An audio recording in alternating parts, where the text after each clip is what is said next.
My name's Laura. I've been teaching Italian for a good part of my life, and at 42, I was pretty settled in my ways, comfortable, you might say, with the everyday hum of school bells and chalk dust. My life took a turn, though, not a dramatic one, but like when you catch someone's eye across a crowded room and just know something's going to happen. I met Marco on a typical soggy March afternoon. His daughter, Isabella, was one of my private students. A bright kid, always eager, always had her homework done on time. That day, she was scribbling away in her notebook when Marco first walked into my classroom to pick her up. "Sorry for barging in like this," he said, standing awkwardly at the door. His hair was a mess from the wind, and his coat was dripping all over the floor. "No worries at all. We're just wrapping up," I replied, giving him a reassuring smile. "Isabella's just finishing up an exercise." Marco nodded and leaned against the doorframe, watching us. "She talks a lot about you, says you make learning fun." I chuckled, closing my books. "I try. Italian is a beautiful language. It deserves a little passion, don't you think?" "Yeah, I guess," he shrugged, a small smile playing on his lips. "I'm Marco, by the way." "Laura," I said, extending my hand. Isabella packed her bag, chattering about the lesson and how she couldn't wait for the next one. Marco listened, his eyes flitting between her animated face and mine. It was clear he was a devoted dad. As they were about to leave, Marco paused. "Hey, if you're not busy this weekend, there's a little community gathering. Food, music, pretty laid back. Maybe you'd like to come? Bring some of that Italian passion to the party?" I was taken aback, not just by the invite, but by the straightforwardness of it. "Sure, why not? Sounds like fun." "Great. It's a date then," he said, a bit too quickly. "I mean, not a date. Just, you know, a friendly outing." "Got it," I laughed, easing the awkwardness. A friendly outing. At our first real outing, as the community band played some old tunes and kids ran around, Marco opened up a bit more over plates of food. "You know, I'm a widower," he said, his voice a bit lower, a bit rough around the edges. "Been raising Isabella and her brother Matteo on my own. He's 12, a real firecracker." I nodded, not sure what to say, my heart going out to him. "Sounds like you've got your hands full." "Yeah, it's been tough, but we manage," he replied, poking at his food. "They're good kids, they make it easier." Over the next few dates, our conversations deepened. We met at small cafes, walked through parks. It was during these walks that I met Matteo, a lively boy with his father's eyes and an infectious laugh. He took to me quickly, showing me his sketches and asking about Italy. Then, Marco introduced me to his mother. She was a stout woman with a sharp tongue but a warm smile. "So you're the lovely lady making my son smile again," she said, sizing me up, but not unkindly. "Glad he's found someone who can put up with his cooking." Becoming part of a new family wasn't something I planned meticulously, it sort of just happened, naturally unfolding as if it was meant to be. After Marco and I had been seeing each other for a while, things started to get serious. Before I knew it, I was not just his girlfriend, but a significant presence in his and his kids' lives. One Saturday morning, we decided it was time I moved in. Packing up my life into boxes felt strange, but right. Marco and the kids helped me move my stuff into their home, which was soon to become our home. "Hope you've got room for all these books," Marco joked as he lugged in yet another heavy box labeled books. "Better make room, or I'm building a library in the backyard," I shot back, laughing as we shuffled around the living room trying to figure out where everything would go. Matteo and Isabella seemed excited, each of them showing me their rooms and where I could maybe put some of my things. "You can put some stuff on my shelf if you want," Matteo offered, pointing to his cluttered bookshelf filled with model cars and old comic books. "Thanks, Matteo. Maybe I'll just add a couple of books, eh? Leave room for your cars," I replied, ruffling his hair. The real test came when I met Marco's mother, Rosa, under the new context of moving in. She came over that afternoon, her eyes scanning every move, but her tone warm. "So, you're setting up shop here now, huh?"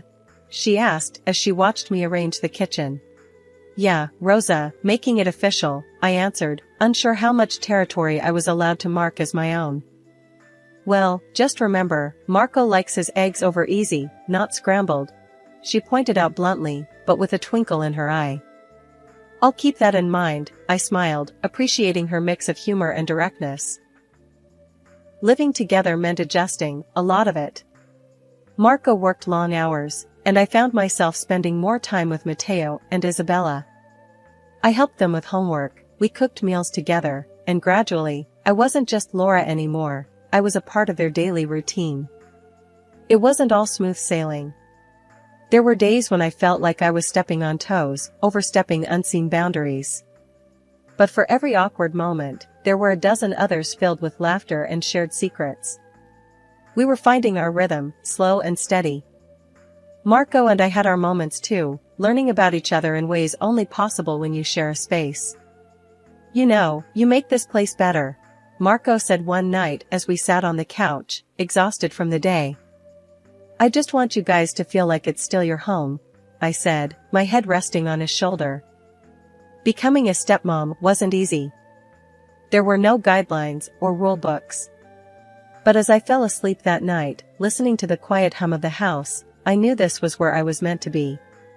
It was chaotic, messy, and absolutely perfect in its own imperfect way. In that moment, that was enough. Rosa and I used to have the best times together, before the stroke changed everything. She'd come over and we'd spend hours in the kitchen, sharing recipes and gossiping like old friends. Those days filled the house with laughter and the warm aromas of Italian dishes we both loved to cook. But life, as it does, took a sharp turn. When Rosa was paralyzed, everything shifted. Marco moved her into our home, and naturally, I stepped up to take care of her. It seemed like the right thing to do, she was family, after all. However, Marco's help was strangely absent. I thought maybe he was just overwhelmed with work, but as days turned into weeks, his distance grew more noticeable. Caring for Rosa was a full-time job. She needed help with everything, and I did it all without a second thought, clinging to the warmth we once shared. But her condition seemed to harden her a bit, and our light chats turned into terse, functional conversations. "Did you add the basil to the sauce?" Rosa would ask sharply, watching me from her wheelchair as I cooked. "Yes, just like you taught me," I'd respond, trying to catch her eye and maybe spark a smile. But smiles were hard to come by those days. As time went on, Marco and I spoke less and less. One night, I tried to bridge the gap. "Marco, we hardly talk anymore. Is everything okay?" He was silent for a moment, then his words cut through the air. "I'm just tired, Laura. It's been a lot, dealing with everything." I nodded, feeling a chill. His eyes didn't meet mine. The disconnect between us was palpable, but I pushed it aside, focusing on Rosa and the kids. Years passed, and Rosa's presence in the house became the new normal until her death. It was sudden, despite everything, and the funeral was a blur of black dresses, somber faces, and whispered condolences. But the real shock came after the funeral, when Marco's true feelings spilled out during an argument. "You're just here taking up space now, Laura. I only put up with you because you were useful, but look at you, what use are you now?" His words were like slaps, leaving me stunned. I couldn't believe what I was hearing. "Marco, how can you say that? After all these years?" "It's the truth, Laura. You were here for the kids and my mother, that's it." He turned away, dismissing me with a wave of his hand. The kids, now practically adults, started showing their true colors too. Isabella, once sweet and friendly, became cold and cruel.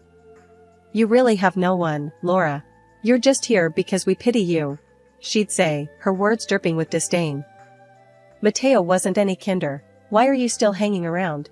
You're just taking up space," he'd sneer whenever we crossed paths in the hallway. Their words, their rejection, it gnawed at me daily. I felt isolated in the very home I had poured my heart into. The family I loved and cared for had turned against me, seeing me as nothing more than a temporary fixture, now obsolete. One evening, I was setting the dinner table, hoping for a quiet meal, when Marco walked in, his face like a storm cloud. "Why are you still trying to play happy families, Laura? You know it's all a show," he snapped as he threw his keys on the table. I paused, my hands trembling slightly as I placed the last fork down. "I don't understand, Marco. Why are you so angry with me?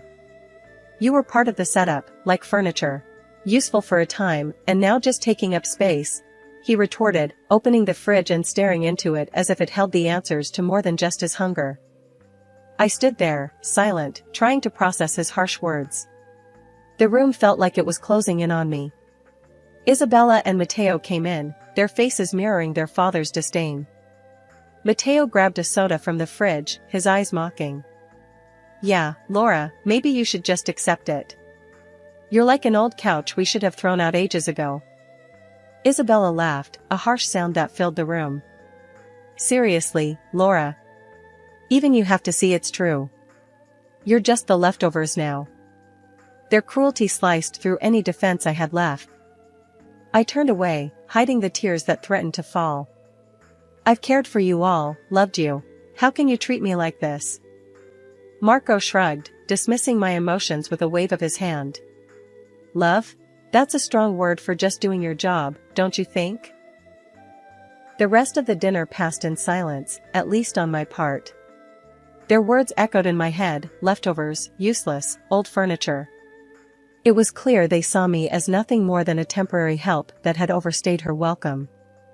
Life has a way of knocking you down when you least expect it. Just when I thought things couldn't get worse, my health took a nosedive. My legs, which had always carried me through long days of teaching and bustling about the house, suddenly became a source of constant pain. The doctors couldn't give me a straight answer at first, tossing around terms like chronic inflammation and possible degenerative issues, which meant little more than "get used to it." This change hit me like a brick. Teaching at the private school, a job I cherished and excelled at, became impossible.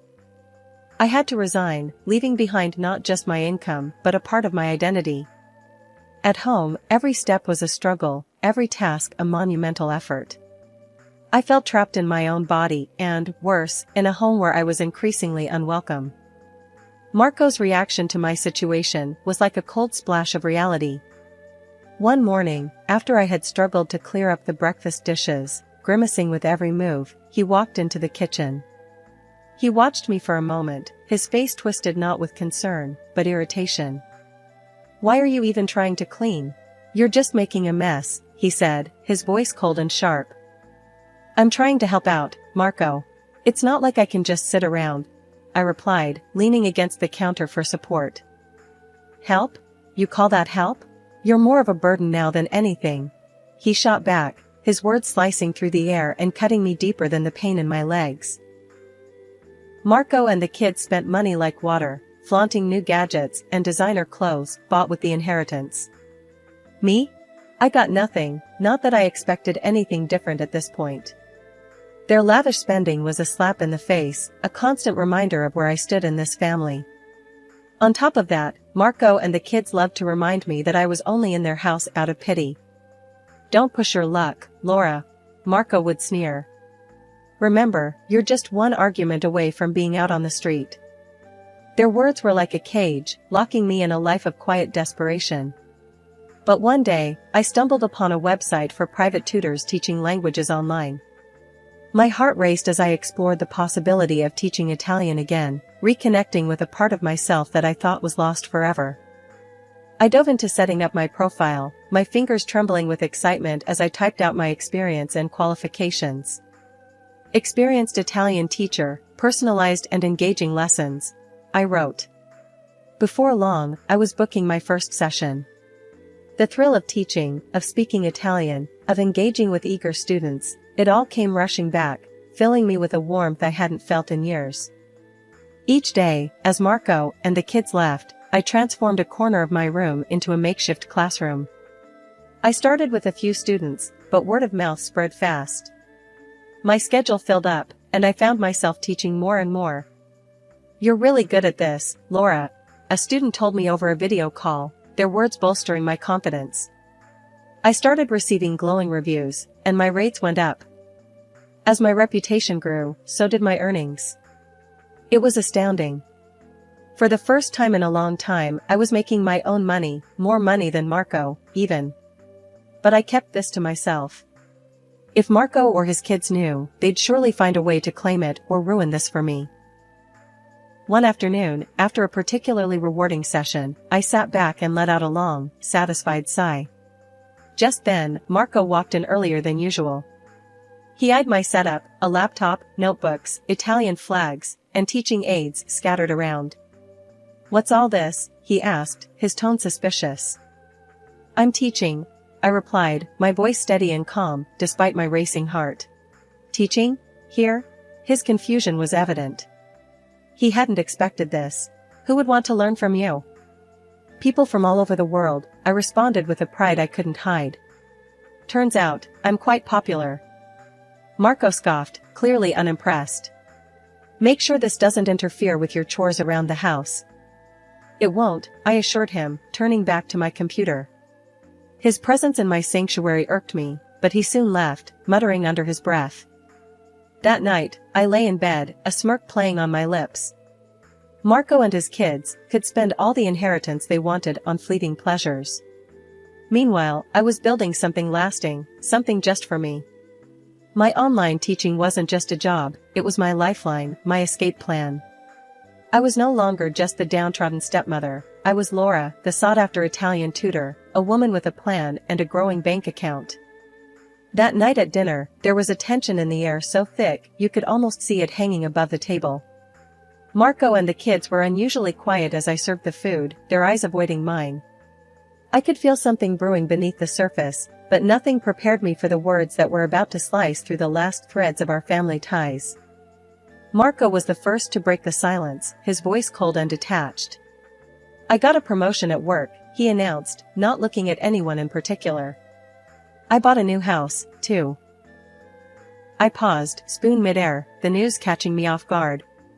"That's great, congratulations," I managed to say, though a sinking feeling started to form in my stomach.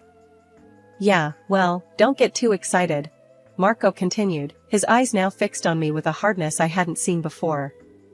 "You're not coming with us." I put the spoon down, feeling suddenly like I had been punched in the gut. "What do you mean?" "Just what I said," Marco snapped. "You're not part of the plan, Laura. You stay here. I'm moving with the kids. We need a fresh start." The room spun slightly as his words sunk in. Isabella giggled cruelly from across the table, her voice like a knife. "Yeah, who needs an old limping maid in a shiny new house?"